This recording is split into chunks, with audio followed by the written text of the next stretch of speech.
ये क्या है? पहला दिन बीच में गायब, पहला ही दिन है, फिर दिक्कत आ गई आपके, क्या हुआ? कौन लेते हैं आपके? दयानंद जी ले रहे हैं क्या? अभी लेंगे क्या? मैं आ रहा हूँ इसके बाद। अच्छा छुट्टी है तब आ गए आप।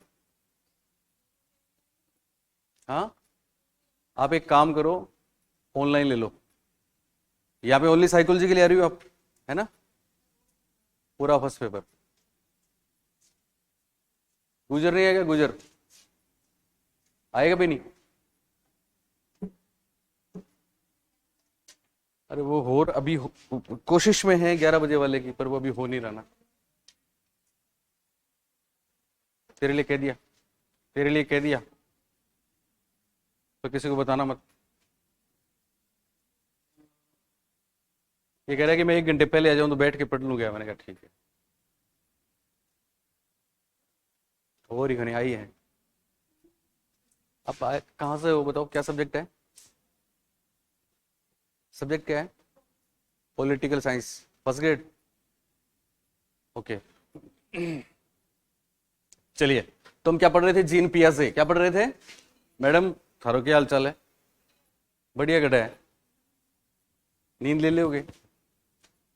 हाँ, आधी बार आओ को नहीं तो बाकी जो जिस दिन आप एब्सेंट हो ना, उस दिन लिखना और साथ में अपनी फ्रेंड से पूछना कि इसका क्या मतलब है ना? लिखना भी है, खाली पढ़ने से नहीं। हाँ, क्योंकि आपकी एक गलती मुझे बहुत तकलीफ देती है ना? आप तो दोनों समझदार हो। एक सवाल जिंदगी बनाता है। मैंने, अच्छा क्या बात है, रिचा।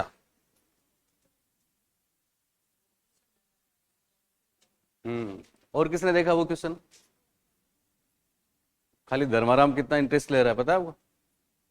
मेरे चैनल पे कम्युनिटी पे मैं रोज एक सवाल डालता हूं, अभी आज से स्टार्ट किया है, और आज पहला सवाल डाला, बहुत ही बेहतरीन। मिली? आ जाओ, बहुत बेहतरीन, बताऊंगा अभी।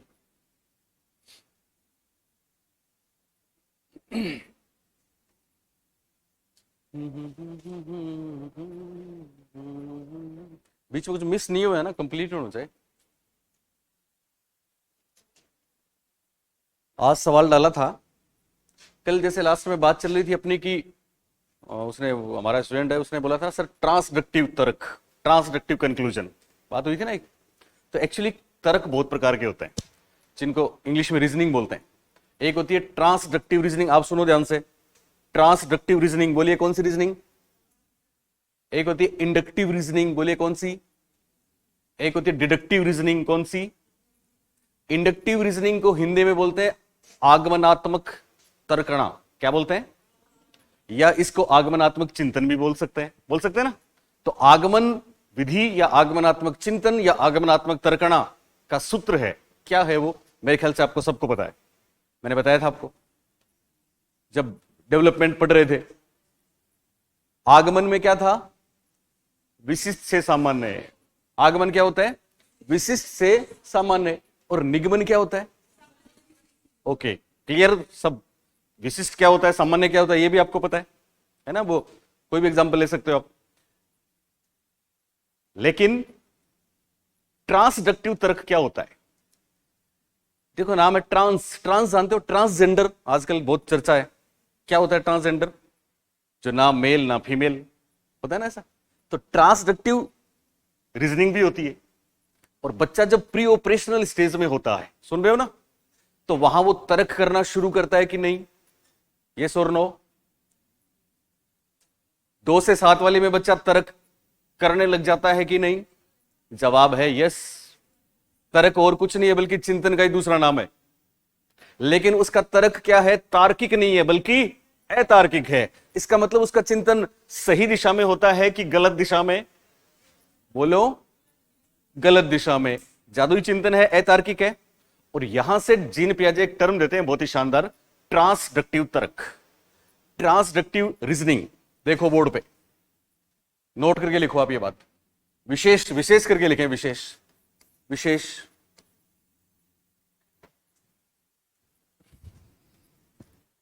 पियाजे, पियाजे, पियाजे, पियाजे नाम नहीं पता, हिंदी में लिखो, विशेष। पियाजे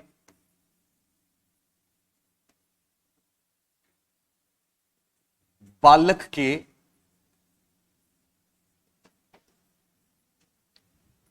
प्री ऑपरेशनल,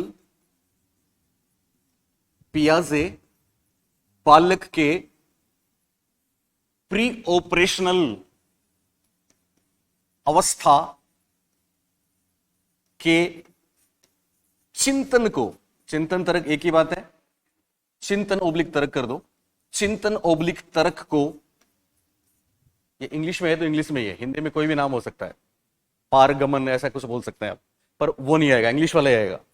पियाजे बालक के प्री ऑपरेशनल अवस्था के चिंतन या तर्क को ऐसे लिख दो, ट्रांसडक्टिव, ट्रांसडक्टिव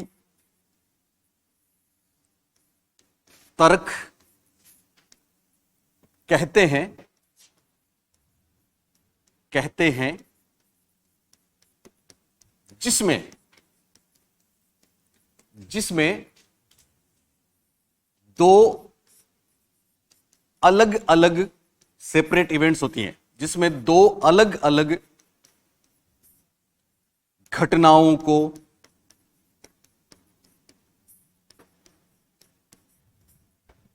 दो अलग अलग घटनाओं को जोड़कर निष्कर्ष या कंक्लूजन निकाला जाता है, निष्कर्ष निकाला जाता है।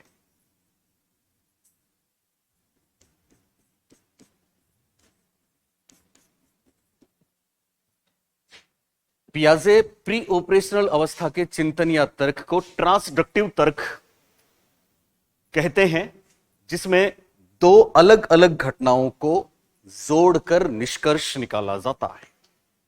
अब समझना इस बात को, यानी लिखा सबने, जल्दी लिखा करो फिर सामने देखा करो। यानी दो सेपरेट इवेंट्स हैं, कोई भी दो घटनाएं हैं लेकिन वो अलग अलग हैं, उनका आपस में कोई कोरिलेशन नहीं है, कोई मेल नहीं है, लेकिन 2 से 7 साल का बच्चा उन दोनों में कोई संबंध बना लेता है और निष्कर्ष निकाल लेता है, जो कि गलत होता है। आप सुन रहे हो मेरी बात? प्री ऑपरेशनल की सारी बातें गलत होती हैं एक को छोड़ के, और वो कौन सी थी? प्रतीकात्मक प्रक्रिया। कौन सी थी? प्रतीकात्मक प्रक्रिया, सिंबॉलिक प्रोसेस, जिसकी हम कल बात कर चुके हैं। जो प्रश्न आए थे परीक्षा में कल वाली बात क्लियर है सबको? आपको ऐसे ही क्या करता है, वो तर्क तो करता है लेकिन उसका तर्क सही नहीं है, वो ट्रांसडक्टिव तर्क है। जैसे अब दो अलग अलग घटनाएं होती हैं, एक कोई भी घटना स्पेसिफिक है, जैसे यहां एक सेकंड ग्रेड की स्टूडेंट है, वो अपनी क्लास में नहीं आती। कोई भी नाम ले आप, फॉर एग्जाम्पल एक लड़की है मनीषा, मनीषा सेकंड ग्रेड की परीक्षा दे रही है, इसलिए वो अपनी क्लास में नहीं आती। मनीषा सामान्य है कि विशिष्ट? बोलो, विशिष्ट है। मनीषा क्या है? विशिष्ट। फिर बोलते हैं अर्चना सेकंड ग्रेड की स्टूडेंट है, वो अपनी क्लास में नहीं आती, तो अर्चना भी क्या है? विशिष्ट है। फिर कोई तीसरी लड़की का नाम ले हम, श्वेता सेकंड ग्रेड की स्टूडेंट है, इसलिए वो अपनी क्लास में नहीं आती। तीनों अलग अलग एग्जाम्पल लिए। फिर अगर ऐसा कोई बोले कि वो लड़की सेकंड ग्रेड की है, तो आप अपने आप बोलोगे वो इस क्लास में नहीं आती। इसका मतलब एक सामान्य नियम हमने बना दिया कि सेकंड ग्रेड के बच्चे अपनी क्लास में नहीं आते। ये विशिष्ट से सामान्य हुआ ना, इसलिए ये आगमनात्मक तर्कणा हुई कि निगमनात्मक? आगमनात्मक। इसको इंग्लिश में बोलते हैं इंडक्टिव रीजनिंग। क्या बोलते हैं? सुन रहे हो ना मेरी बात? लेकिन यहां दो घटनाएं अलग अलग हैं, इसका मतलब कोई भी एक घटना, कोई भी एक बात विशिष्ट होती है। क्या होती है? यहां दोनों ही चीजें विशिष्ट हैं, सामान्य हुआ ही नहीं, इसलिए इसका आंसर होगा स्पेसिफिक टू स्पेसिफिक।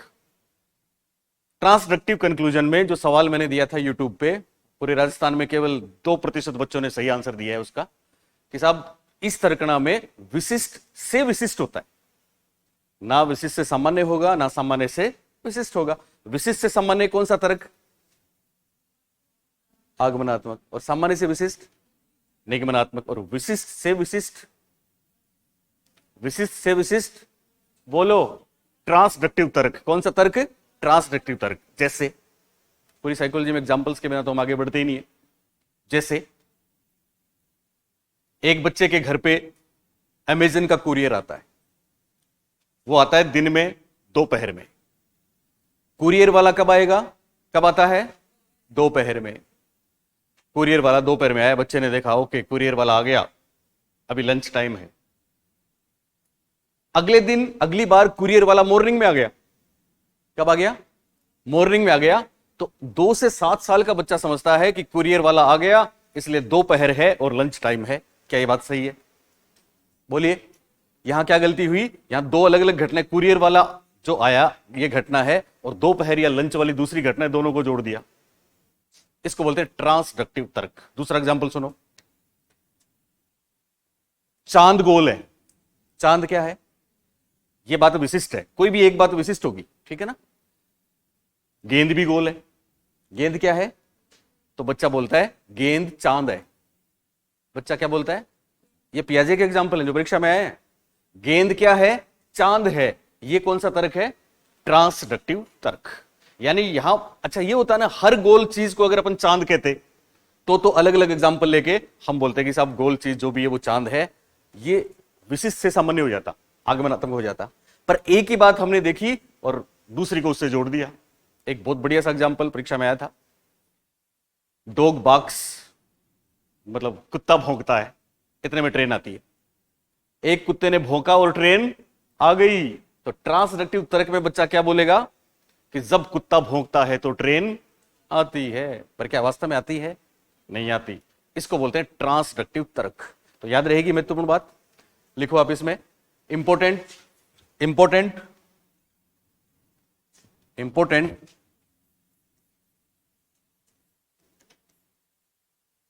ट्रांसडक्टिव। उसको गुजर को समझा देना बेटा तू कल, है ना, आज जाके। ये क्या है? ट्रांसडक्टिव तर्क में विशिष्ट से स्पेसिफिक टू, बोलिए, विशिष्ट से, यस, विशिष्ट। ट्रांसडक्टिव तर्क में विशिष्ट से विशिष्ट, स्पेसिफिक टू स्पेसिफिक।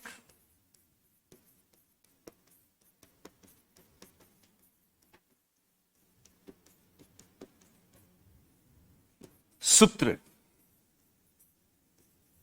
उपयोग में लाया जाता है, जो कि गलत बात है।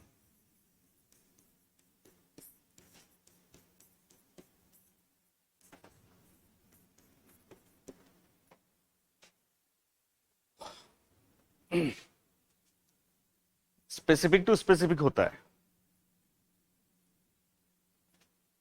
अच्छी बात क्या है इसकी?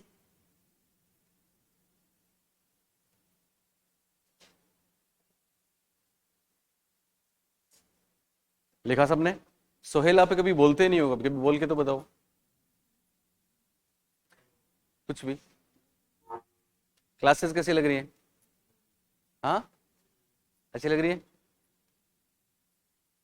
कभी आपको यहां बुलाएंगे फिर बोलना, जब आपका मन करे। ओके, क्लियर है सबको? कोई दिक्कत नहीं? ठीक है।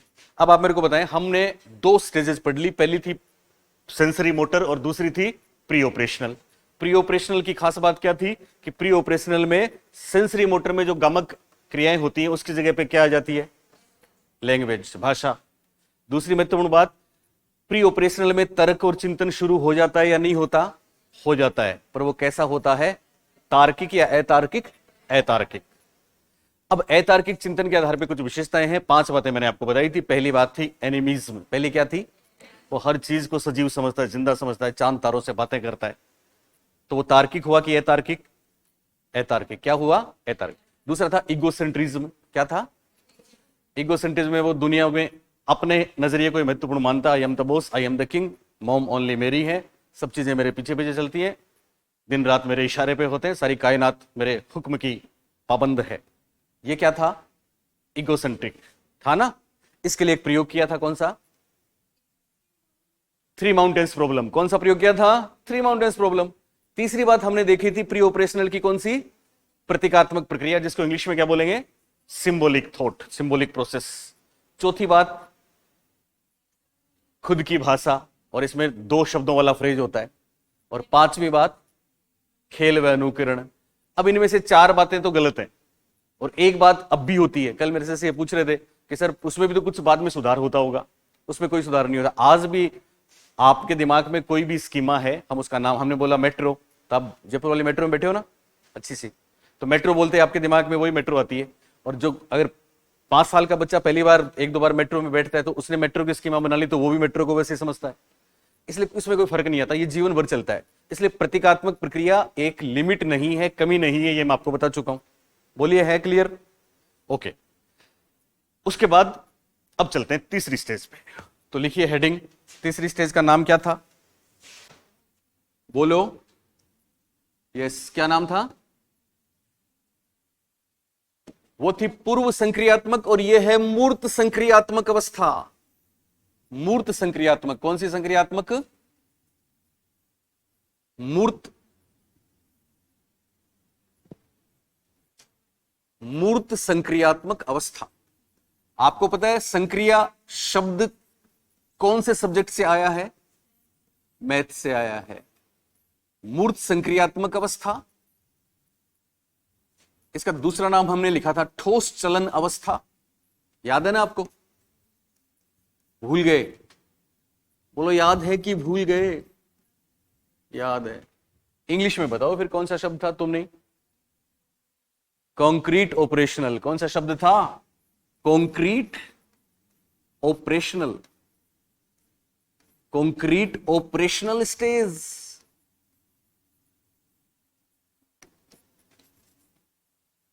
समय कितना था? 7 से 11 वर्ष। धर्माराम, आप ऐसा बोलते हो 11 या 11 बोलते हो? 11 पता नहीं कौन बोलता है, जोधपुर में बोलते हैं, नागौर में बोलते हैं 11। 7 से 11 वर्ष।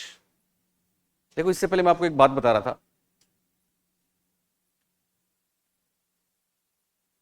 लिखा सबने? लिख लिया? अभी हम एक बात कर रहे थे, आपको याद है कि ट्रांसडक्टिव कंक्लूजन सही होता है कि गलत? बोलो, गलत। पर उसकी भी एक अच्छी बात है, और वो क्या है पता है? आप गेस करो क्या हो सकती है। बच्चे में ट्रांसडक्टिव रीजनिंग आती है। इसकी अच्छी बात क्या है? इसकी अच्छी बात यह है कि वो कम से कम रीजनिंग करना सीख रहा है, भले ही गलत ही सही, पर तर्क उसमें आ रहा है। तो वहां गलत था लेकिन यहां सही हो जाएगा। इस स्टेज में क्या हो जाएगा? सही हो जाएगा। और इसीलिए वो सवाल आया था। ये कॉमन सेंस आपको रखना है कि इससे पहले वाली स्टेज पूर्व बाल्यावस्था या शिशुअवस्था मानेंगे, तो ये क्या मानेंगे? बाल्यावस्था मानेंगे। ये क्या मानेंगे? और चौथी क्या मानेंगे? किशोरावस्था। चौथी क्या मानेंगे? किशोरावस्था। तो ऐसे बहुत बार प्रश्न आते हैं। तो इसकी बाल्यावस्था वाली विशेषताएं होंगी। और हमने आपको बताया था, जो अपने आरपीएससी में आया था सेकंड ग्रेड में, कि साहब वैचारिक क्रिया की अवस्था कौन सी है? तो शेषावस्था, बाल्यावस्था, किशोरावस्था में क्या था? बाल्यावस्था। और इनमें से मूर्त संक्रियात्मक अवस्था। इनमें से मूर्त संक्रियात्मक अवस्था। क्योंकि अब क्या होगा, मैं लिखवाऊंगा टी शर्ट। अब क्या होगा? अब क्या होगा? इसको वैचारिक क्रिया की अवस्था क्यों बोलेंगे? क्योंकि अब होगा तार्किक चिंतन। अब क्या होगा? इससे पहले था अतार्किक चिंतन, इसलिए इसको बोला वैचारिक क्रिया की अवस्था। और वैचारिक क्रिया मेंटल ऑपरेशन का ही नाम है, ऑपरेशंस का ही नाम है। पर यहां भी एक लिमिट रहेगी। यहां केवल कॉन्क्रीट करेगा, अगली में एब्स्ट्रैक्ट में चला जाएगा, अगली में अमूर्त में चला जाएगा। यहां केवल सामने जो है फिजिकली, उसी पे वो तर्क करेगा। हालांकि यहां पे तर्क गलत होंगे कि सही होंगे? सही होंगे। लिखो, पहली बात लिखो, पियाजे ने इस अवस्था को सर्वाधिक महत्वपूर्ण अवस्था माना। पियाजे ने इस अवस्था को सर्वाधिक महत्वपूर्ण अवस्था माना। दूसरी बात, इसे वैचारिक क्रिया, इसे वैचारिक क्रिया की अवस्था कहते हैं। पियाजे ने इस अवस्था को सर्वाधिक महत्वपूर्ण माना, सबसे ज्यादा इस पे काम किया, और इस अवस्था को वैचारिक क्रिया की अवस्था कहते हैं। दो बातें याद रखना, हम आपको बता चुके हैं हमारा हर लफ्ज परीक्षा के लिए बेमिसाल है, बहुत महत्वपूर्ण है। स्पेशली पियाजे वगैरह में तो हर शब्द पे प्रश्न आते हैं। दोनों बातें याद रहेंगी।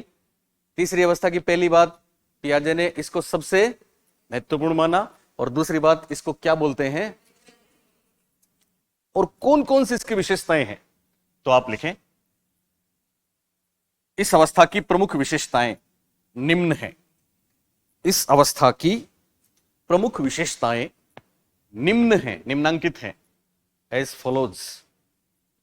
इस अवस्था की प्रमुख विशेषताएं निम्न हैं।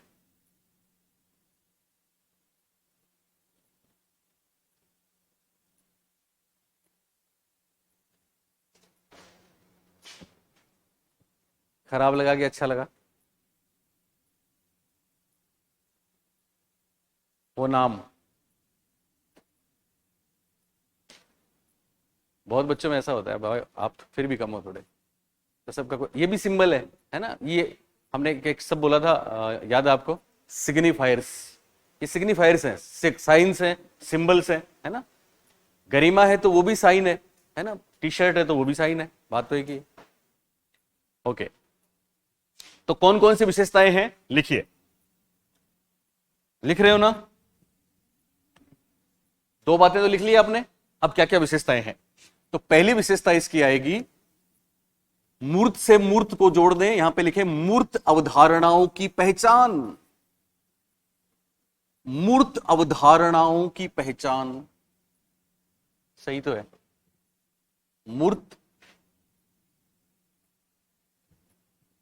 मूर्त अवधारणाओं की पहचान, बहुत बड़ी बातें हैं इसमें, समझना है। मूर्त अवधारणाओं की पहचान, पहली विशेषता।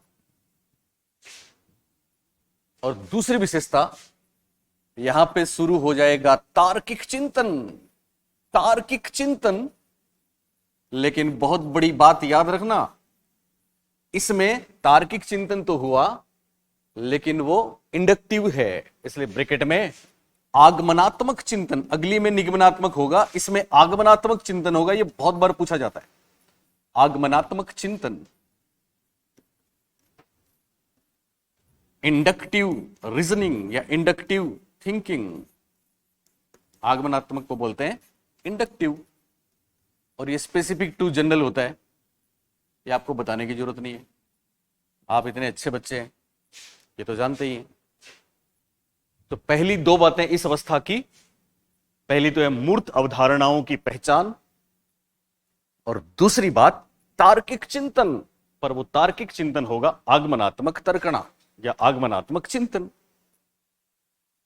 चिंतन और तर्क एक ही है, ओके, मोटे तौर पे एक ही है। रीट में भेद आएगा, इनमें बताएंगे हम आपको रीट वाले पोर्शन में। तो अभी लिखा सबने, कौन सी स्टेज पढ़ रहे हैं, बोलो जल्दी। तीसरी, कितने नंबर वाली? तीसरी। इसका पहला नाम क्या है हिंदी में? मूर्त संक्रियात्मक अवस्था। दूसरा नाम इंग्लिश में कॉन्क्रीट ऑपरेशनल स्टेज। बोलिए सब लोग, कॉन्क्रीट ऑपरेशनल स्टेज। समय कितना? 7 से 11। इसकी हम विशेषताएं देख रहे हैं, और पहली विशेषता क्या है? मूर्त अवधारणाओं की पहचान। तो देखो, मूर्त अवधारणा, अवधारणा को इंग्लिश में क्या बोलते हैं? अवधारणा और कुछ नहीं, कॉन्सेप्ट का ही नाम है। किसका नाम है? यानी यहां बच्चा कॉन्सेप्ट समझने लग जाएगा, लेकिन एक शर्त है, और वो क्या है? मूर्त। वो क्या है? आपने सुना मूर्त से अमूर्त? मूर्त से अमूर्त का ही दूसरा नाम है स्थूल से सूक्ष्म। इसी को इंग्लिश में बोलते हैं कॉन्क्रीट टू अब्स्ट्रैक्ट, बोलते हैं ना। मैंने पेपर सोलो करवाए, वहां भी ये सारी बातें आपको बताई थी। मूर्त का क्या मतलब है? यस, जिस जो सामने है, ओके, जिसे हम देख सकें या छू सकें वो क्या होता है? मूर्त होता है, वो स्थूल होता है। जो जिसको देख सके ना छू सके, ना देख सके ना छू सके, वो केवल कल्पना में है, वो सूक्ष्म होता है, वो अब्स्ट्रैक्ट होता है, वो अमूर्त होता है। ठीक है, जैसे विचार, विचार बोलिए मूर्त है कि अमूर्त? तर्क मूर्त है कि अमूर्त? गरिमा मूर्त है कि अमूर्त? मूर्त है। लेकिन गरिमा का नाम मैं ले रहा हूं, ये वाली बात है अमूर्त। समझे? जैसे पियाजे का एग्जाम्पल सुन रहे हो? पियाजे ने बोला, ए बी सी का कंपैरिजन किया। हम इंडिया में चीजों को थोड़ा सा बदल देते हैं, परीक्षा में भी ऐसा आ जाता है।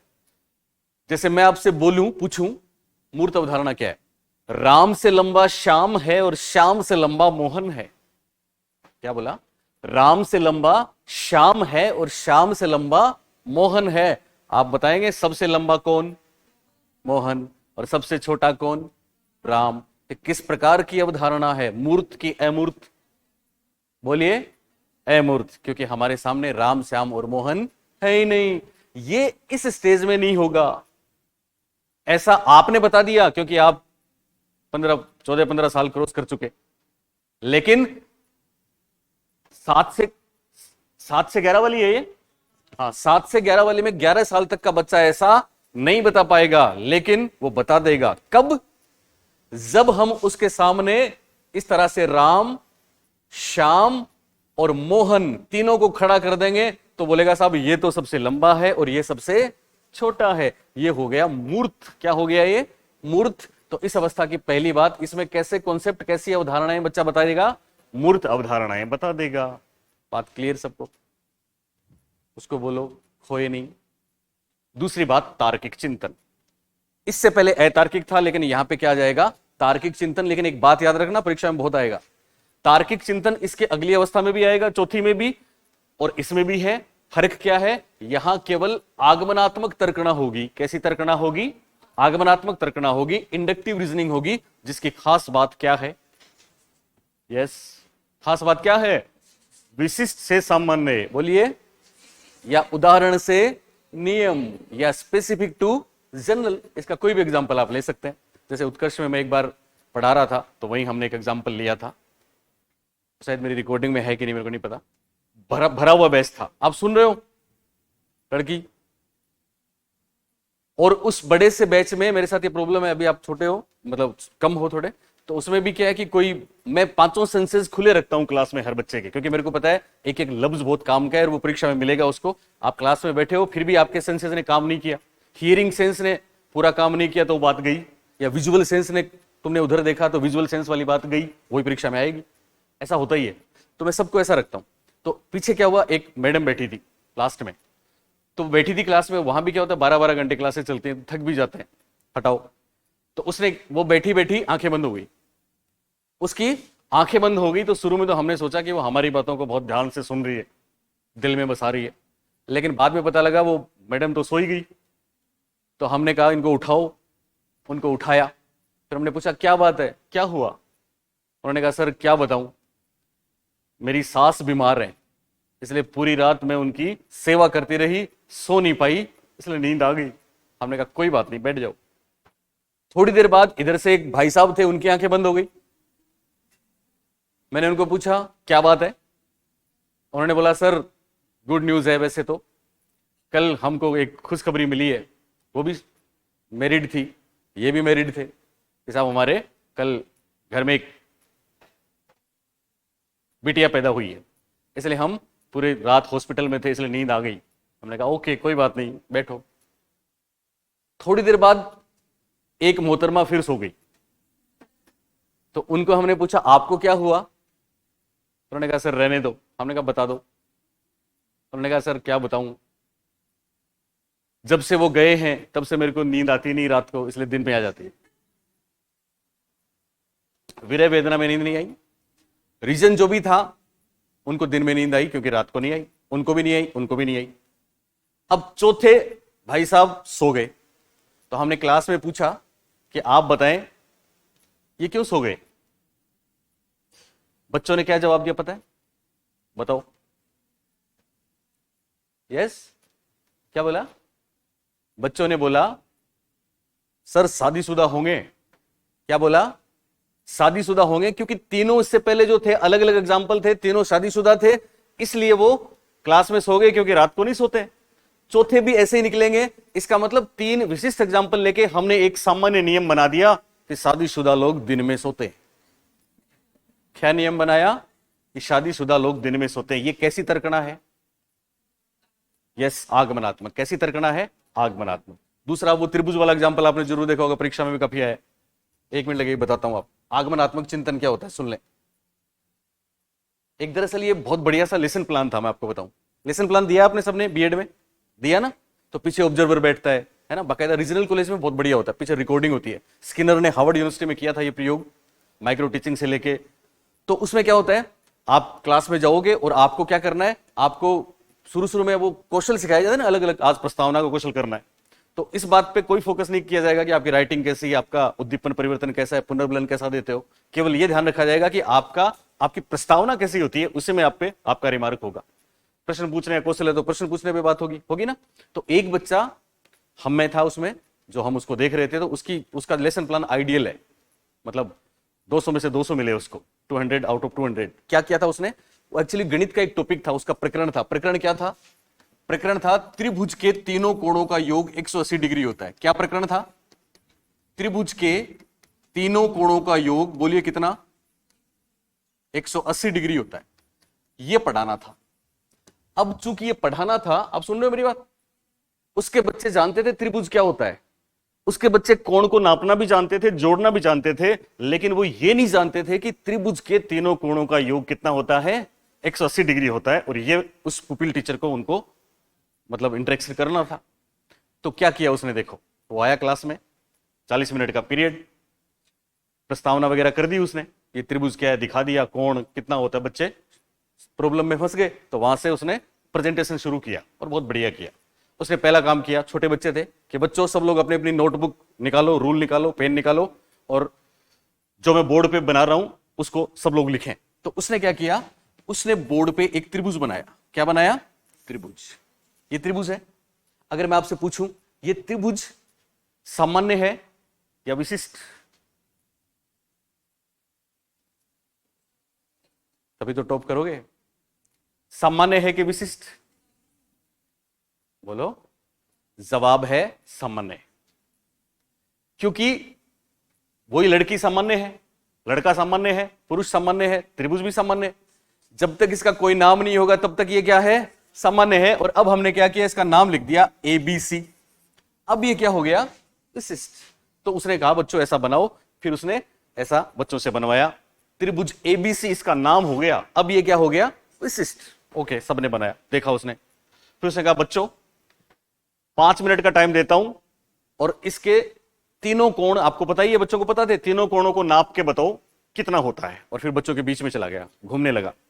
5 मिनट बाद वापस आया और कहा बोलिए कितने बच्चों ने कर लिया?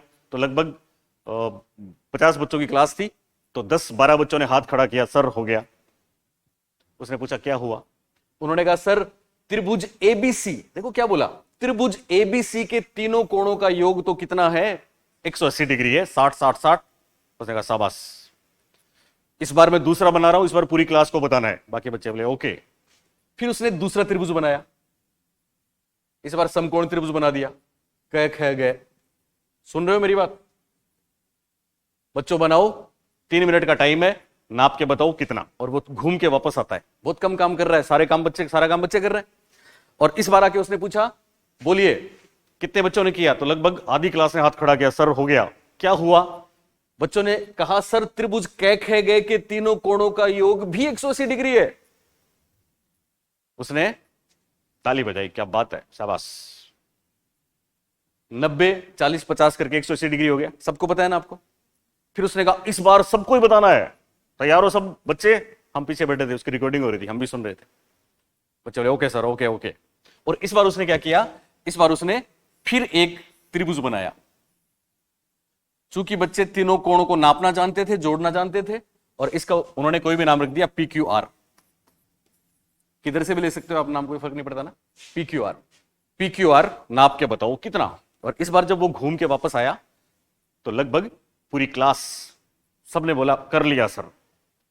उसने कहा बोलिए क्या किया, तो बच्चे चिल्लाए सर त्रिभुज पी क्यू आर के तीनों कोणों का योग भी 180 डिग्री है। उसने कहा पुनर्बलन दिया, बहुत शानदार बात। अब अगला, अब बच्चे एकदम सब तैयार, क्योंकि सबको आने लग गया था। फिर वो क्या करता है, फिर वो बोर्ड पे बनाता है, ओके इस बार मैं बनाता हूं, नहीं यार ये तो हो गया, वो जानबूझ के ऐसा कर रहा है, फिर वो ऐसा बनाता है, ये भी हो गया, कौन सा बनाऊं। बच्चे चिल्लाए सर कोई भी त्रिभुज बना लो, त्रिभुज के तीनों कोणों का योग तो 180 डिग्री होता है, और इस बार ताली बजाने की बारी थी हमारी। उसका लेसन खत्म। उसने विशिष्ट से सामान्य सूत्र का प्रयोग करते हुए, इंडक्टिव रीजनिंग का प्रयोग करते हुए, उदाहरण से नियमों तक वो बच्चों को ले गया, और यहां सूत्र का निर्माण बच्चों ने खुद किया। आपने कभी पढ़ा है ना, इंडक्टिव या आगमनात्मक विधि से जब बच्चे खुद करके सीखते हैं तो वो ज्ञान स्थायी होता है। तो क्या बच्चे इस बात को भूलेंगे कभी? यह है आगमनात्मक चिंतन। ये क्या है? आगमनात्मक चिंतन। तो तीसरी अवस्था की बहुत बड़ी बात इसमें आगमनात्मक चिंतन या आगमनात्मक तर्कणा होती है, याद रहेगा हमेशा। बोलिए ओके। अब अगली विशेषता, दो विशेषताएं देख ली हमने। अब उसके बाद अगली जो विशेषताएं हैं उनके लिए एक छोटा सा न्यूमेनिक्स है, सी सी डी आर। CCDR से हम इसको आराम से याद रख सकते हैं। एक्चुअली पहला जो C है उससे बनता है कंजर्वेशन। क्या बनता है? कल हमने आपको बताया था। दूसरा जो C है उससे बनता है क्लासिफिकेशन। क्या बनता है? तीसरा D है उससे बनता है डायमेंशन। क्या बनता है? डायमेंशन। और R है उससे क्या बनता है? Yes, reversibility. क्या बनता है? रिवर्सिबिलिटी। यानी कल हमने जो अंतर्दर्शी अवस्था या प्री ऑपरेशनल अवस्था की कमियां देखी थी वो इसमें दूर हो जाएंगी। और किस रूप में दूर होंगी? लिखो आप तीसरी अगली विशेषता, और वो है हिंदी में देखो एक नाम आता है संधारण। कौन सा नाम आया? संधारण। दूसरा संरक्षण। इंग्लिश में लिखना है सबको कंजर्वेशन।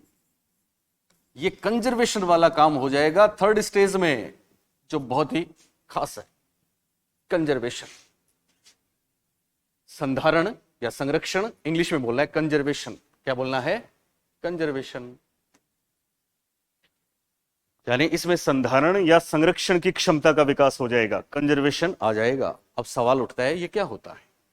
तो क्या लिखा आपने? पहला नाम संधारण, दूसरा नाम संरक्षण, इंग्लिश में कंजर्वेशन। कल बताया था मैंने आपको, सुन लो वापस। लिखा सबने? सामने देखो। कंजर्वेशन क्या होता है?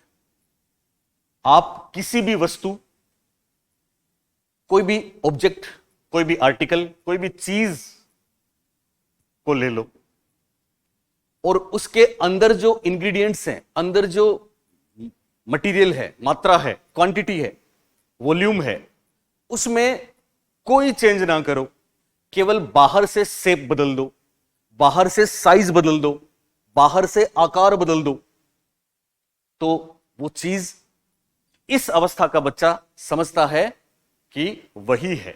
लेकिन इससे पहले वाली अवस्था तक के बच्चे समझते हैं कि बदल गई। जैसे पहला एग्जांपल मैंने आपको दिया था, याद है? याद करो। पहला एग्जांपल दिया था कि इस तरह से 5 कॉइन रख दिए, रखे ना, 1 2 3 4 5, ये इसका कंटेंट है, मात्रा है, विषय वस्तु है ना। इस रो में 5 यूं रखे और इस रो में 5 यूं रखे। अब आप मेरे को बताएं कि क्या अंदर के तत्व, मात्रा, यूनिट बदले? नहीं बदले। लेकिन क्या बदला? बाहर से आकार, साइज, शेप बदली ना। अब बच्चे को पूछा कि किस में सिक्कों की संख्या ज्यादा है, आपसे पूछे तो आप क्या बोलोगे? बराबर है। लेकिन इससे पहले वाली अवस्था के बच्चों को नहीं पता था, उन्होंने कहा था इसमें ज्यादा है, और इसी से वो पतले गिलास और चौड़े गिलास वाली बात आई थी। बोलिए, समझ में आई आपको? बच्चे ने पतले गिलास में ये भरा हुआ है, ये इतना ही आपके हिस्से में आता था, ठीक है ना, इसको इसमें डालें तो भर जाता है। तो जब आप छोटे थे तो आपको पूछा था कौन सा गिलास लोगे, तो आपने क्या बोला? ये लेंगे। बोला सबने? सबने बोला, सबने जिद की। एक्चुअली मैं आपको बताऊं, गलती यहां हुई, संधारण में बहुत सी चीजें आती है जिसमें डायमेंशन भी शामिल है। सुने आप, तो यहां पे क्या हमने केवल एक चीज पे फोकस किया, सेंट्रेशन इससे पहले वाली में। इस अवस्था के बच्चे इसके लिए जिद नहीं करते। 11 साल का होते होते उसको समझ में आ जाता है कि साहब बराबरी है, ज्यादा नहीं है, क्योंकि इसकी हाइट ज्यादा हुई तो क्या हुई, चौड़ाई तो कम है। बात समझ में आ रही है आपको? इसी तरह से कुछ और एग्जांपल्स ले सकते हैं संधारण के हम। जैसे 2 आटे की गोलियां बनाओ एक जैसी, एक तो ऐसी गोली बनाओ और सेम 2 गोलियां हैं, ठीक है ना, एक को लंबा कर दो बेलनाकार, और बच्चे से पूछो कि बताओ किस में आटा ज्यादा है। बच्चा क्या बोलेगा? जिसको संधारण का ज्ञान नहीं है इसमें ज्यादा है। और जिसको संधारण का ज्ञान है, कंजर्वेशन आ गया, वो क्या बोलेगा? दोनों में बराबर है। चॉकलेट, ये पियाजे ने प्रयोग किया था अपना, वो क्या बोलते हैं उसको, बार है ना, डेयरी मिल्क है ना, तो लंबी सी एक चॉकलेट है, चॉकलेट बार, सुन रहे हो ना? तो आप छोटे बच्चे के साथ देख सकते हो, अगर बच्चा 7 साल तक का है तो आप उसके सामने 2 चॉकलेट है, ये वाली साइज है चॉकलेट की, ठीक है, एक तो ये चॉकलेट रखो, और दूसरी सेम चॉकलेट तो सेम है लेकिन इसके 2 पार्ट कर दो, 2 टुकड़े कर दो। बच्चों को बोलना कौन सा लोगे, तो सब बच्चे क्या करेंगे? ये लेंगे, क्योंकि वो समझते हैं ये ज्यादा है, जबकि वास्तव में ज्यादा नहीं है। 2 बराबर की हाइट के बच्चों को अलग अलग चारपाई पे लेटा दो, एक को घुटने मोड़ के लेटा दो, एक को सीधा लेटा दो, और उसको बुला के पूछो कि कौन सा लंबा है, वो बोलेगा ये लंबा है, क्योंकि उसको लगता है उसकी संज्ञानात्मक क्षमता में कंजर्वेशन डेवलप नहीं हुआ। लेकिन कंजर्वेशन डेवलप हो गया तो वो ऐसा नहीं बोलेगा। ये बात समझ में आई सबको? बोले समझ में आई? आप जब स्कूल में जाओगे ना पढ़ाने, तो पियाजे मिलेगा आपको सिलेबस में। अभी नई शिक्षा नीति में तो सारी चीजें आई गई हैं, इससे पहले आ चुका है। आपको कहा जाएगा कि बच्चों को आप कंजर्वेशन सिखाएं, सिलेबस में है आपके। कैसे?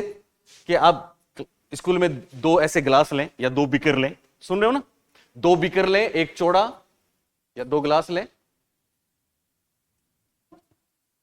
सुन रहे हो ना, एक पतला। अब क्या करें? एक लो खाली गिलास। अब क्या करना है? आपको इसमें कोई पेय पदार्थ डालना है, इतना, और फिर सुन रहे हो ना, इसको भर देना है। वास्तव में आपको पता है कि इसका भरा हुआ इसके इतने के बराबर ही है। अब बच्चों को बोलना, छोटे बच्चे, कि किस में ज्यादा, तो वो क्या बोलेंगे? इसमें ज्यादा। बोलेंगे कि नहीं बोलेंगे? क्योंकि उनको कंजर्वेशन नहीं है। लेकिन आप उनको सिखाएं, फिर आप बोलेंगे ओके ठीक है। फिर आप उसको बोलना कि बेटा ये इसमें डाल,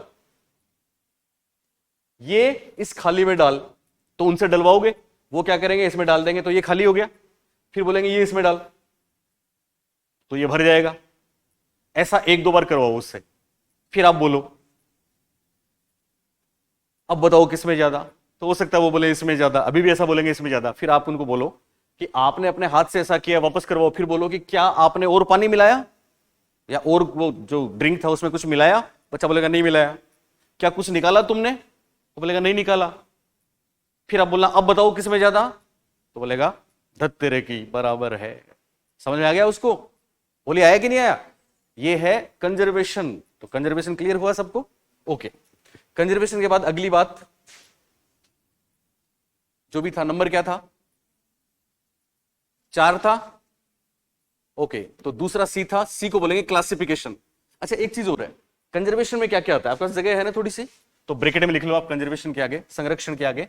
इसमें क्या क्या शामिल है? तो इसमें होता है वॉल्यूम। वॉल्यूम को हिंदी में क्या बोलेंगे?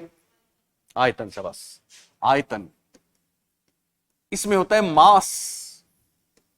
मास को क्या बोलेंगे? द्रव्यमान। इसमें होते हैं नंबर्स, संख्या। इसमें होता है एरिया, क्षेत्र। इसमें होती है हाइट, ऊंचाई। इसमें होता है वजन, वजन। तो आयतन, द्रव्यमान, संख्या, क्षेत्र, ऊंचाई, वजन आदि के ज्ञान को कंजर्वेशन कहते हैं। यह भी आया परीक्षा में,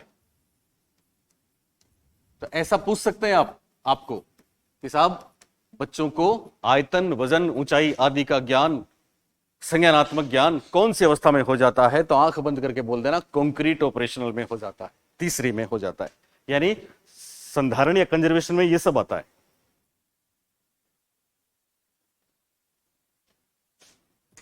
बोलिए, कोई दिक्कत नहीं है ना? कंजर्वेशन के बारे में कोई बात? चौथी बात, क्लासिफिकेशन, वर्गीकरण। अब ये छोटी छोटी बातें हैं, वर्गीकरण, क्लासिफिकेशन।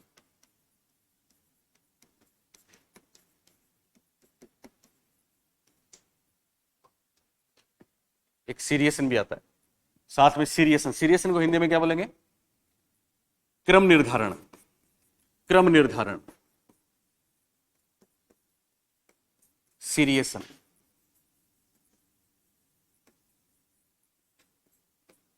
एक डायमेंशन, विकेंद्रण,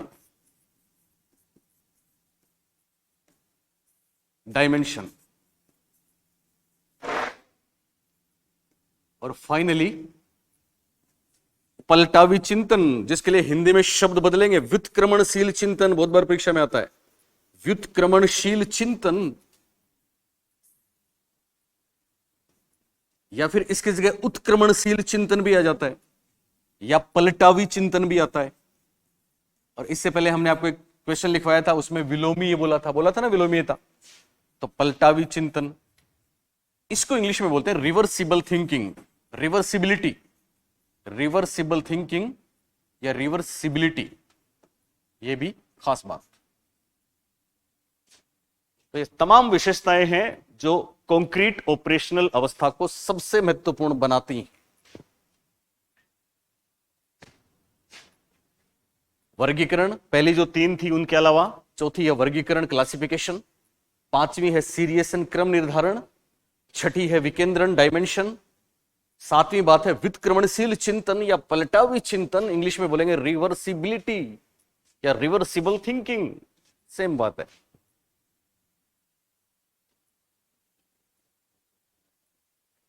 ओके, मेरे मेरे मुझे जो बच्चे मेरे को जानते हैं व्हाट्सएप पे मेरे को कमेंट करते हैं और वो ये कहते हैं कि सर आप बच्चों का वो रखते हो इतना, हमें तो आपने इस तरह से कभी नहीं टोका। क्योंकि पता है मैं क्या टोकता हूं?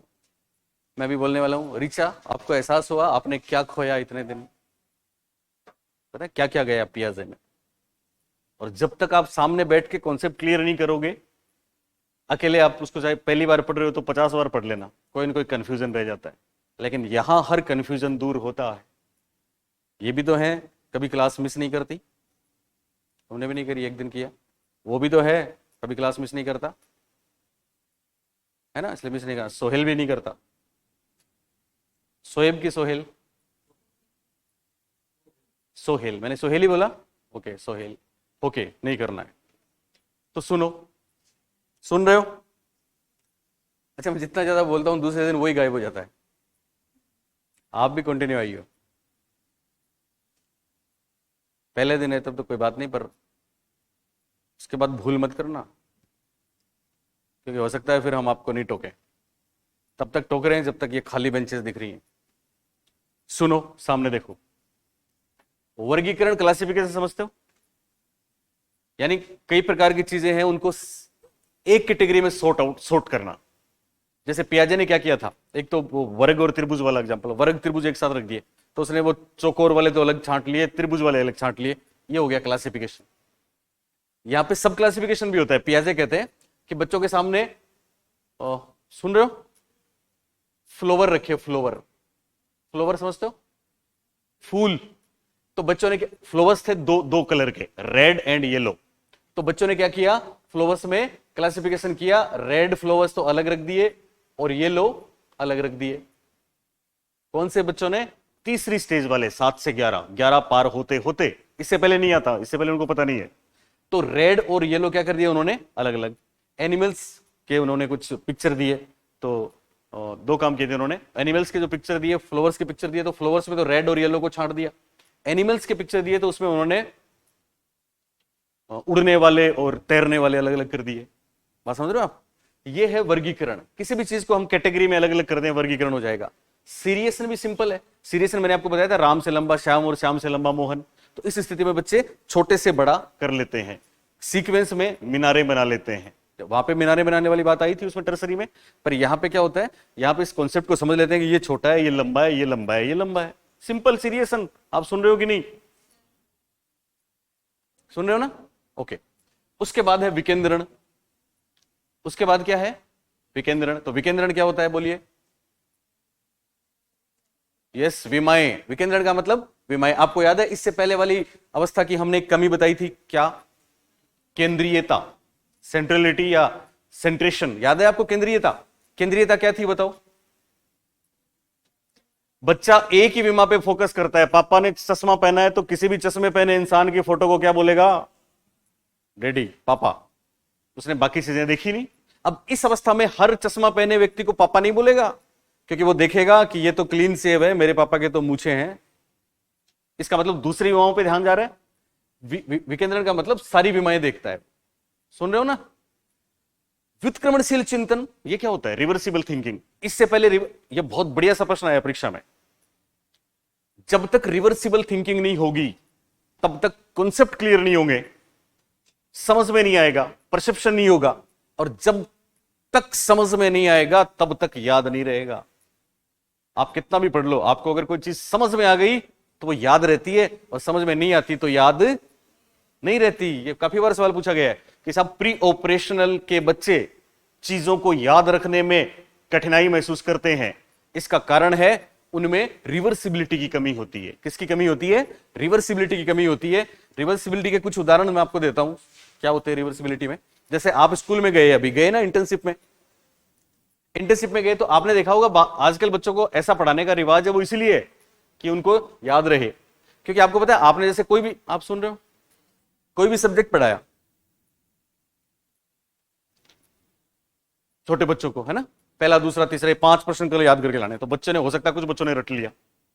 अब आपने उनको पूछा, पहला प्रश्न पूछा, आपने जवाब दे दिया, दूसरा प्रश्न पूछा, जवाब दे दिया, सुन रहे हो ना। फिर आपने तीसरी की जगह चौथा पूछ लिया तो अटक गए। मैम तीसरो है कि चौथो, ऐसा बोलते हैं, बोला उन्होंने। अब काउंटिंग आप उनको सिखाते हो तो 17, 16, 15, 14 बोलिए, सिखाते कि नहीं सिखाते? ऐसा, ये रिवर्सिबल है।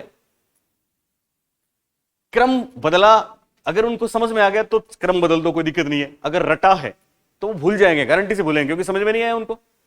इसके अलावा रिवर्सिबल थिंकिंग के बहुत से एग्जांपल है, जैसे ए प्लस बी। आप सुन रहे हो? ए प्लस बी के मायने बी प्लस ए बी तो होते हैं, बोलिए नहीं होते क्या? ये रिवर्सिबल थिंकिंग है। ये सारे एग्जांपल जो एग्जाम ओरिएंटेड है। 100 पैसे मिलके 1 रुपया बनता है, तो इसकी रिवर्सिबल थिंकिंग बोलिए। 1 रुपए में 100 पैसे होते हैं।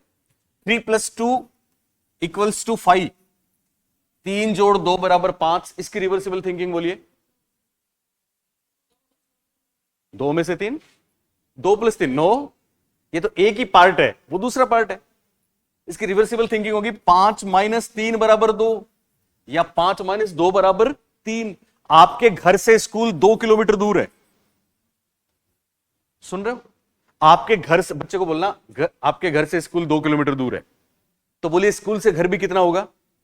लेकिन प्री ऑपरेशनल वाले बच्चे को नहीं पता। आप देखना, कभी पूछना उसको, आप बोलना उसको कि राम का भाई श्याम है, ओके, हालांकि रिलेशन वाली बात अलग आ जाती है। या आप ऐसा बोलना उसको कि तुम्हारे घर से बच्चे आपके घर से स्कूल 2 किलोमीटर दूर है, 2 किलोमीटर दूर है, 2 किलोमीटर दूर है, ओके ओके। फिर आप बोलो घर से स्कूल कितना दूर है, वो बोलेगा 2 किलोमीटर। फिर बोलना स्कूल से घर कितना दूर है, बोलेगा नहीं पता। क्यों नहीं पता? इसलिए नहीं पता कि रिवर्सिबल थिंकिंग नहीं है। इसका एक बढ़िया सा एग्जांपल मैं देता हूं। छोटे बच्चों के साथ आप ऐसा करके देखिए, इसमें रिवर्सिबिलिटी आ जाती है। और रिवर्सिबिलिटी किस में हेल्प करेगी? याद रखने में। किस में? सुन रहे हो कि नहीं? याद रखने में। पलटावी चिंतन कौन सी अवस्था में आता है? दूसरी में कि तीसरी में? तीसरी में। इसलिए तीसरी अवस्था के बच्चों को याद रहेगा कि नहीं? रहेगा। दूसरी प्री ऑपरेशन वाले बच्चों को याद रहता है कि नहीं? नहीं। दूसरी अवस्था प्री ऑपरेशन वाले बच्चों को याद रखने में कठिनाई होती है। इसका कारण क्या है? पलटावी चिंतन की कमी या रिवर्सिबल थिंकिंग का अभाव, लैक ऑफ रिवर्सिबिलिटी होती है। तो छोटे बच्चे के साथ आप खेल सकते हैं। जैसे मैं एक एग्जांपल देता हूं, अक्सर एक पति पत्नी दोनों, उनके छोटा सा बच्चा है, सुन रहे हो ना? तो पापा 1 वीक में आते हैं, है ना, वो तैयारी कर रहे हैं, जॉब कर रहे हैं बाहर, ओके। तो वो 1 वीक से आते हैं, तो प्यार करना चाहते हैं वो भी बच्चे को, है ना, मम्मा भी प्यार करती है। तो उन दोनों में एक बात होती है कि ये किसको ज्यादा प्यार करता है। माँ कहती है मुझे, पापा कहते हैं मुझे। तो मम्मा के, वो हमारी स्टूडेंट है, मदर, तो वो जानती है कॉन्सेप्ट क्या है। तो वो कहती हैं ओके पूछ लेते हैं, वो भोले वाले हैं, वो कहते हैं ओके पूछो।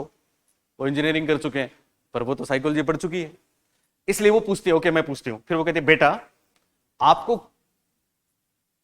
किससे ज्यादा प्यार है, पापा से कि मम्मा से? पता है बच्चा क्या बोलेगा? मम्मा से। क्योंकि आपने 2 शब्द बोले तो उसको पहले वाला याद ही नहीं रहता, इसलिए वो क्या बोलेगा? मम्मा से। फिर वो कहते हैं आपने तो उसको कुछ पढ़ा रखा है, कुछ और पूछो। बोले ठीक है मैं दूसरी तरह से पूछती हूँ, और इस बार मानोगे? वो कहते हैं ओके। और इस बार कहती है बेटा आपको कौन पसंद नहीं है, मम्मा कि पापा? क्या बोलेगा बच्चा? क्यों बोलेगा? क्योंकि पहले वाला उसको याद नहीं है। बात क्लियर? बाकी कल। Thank you.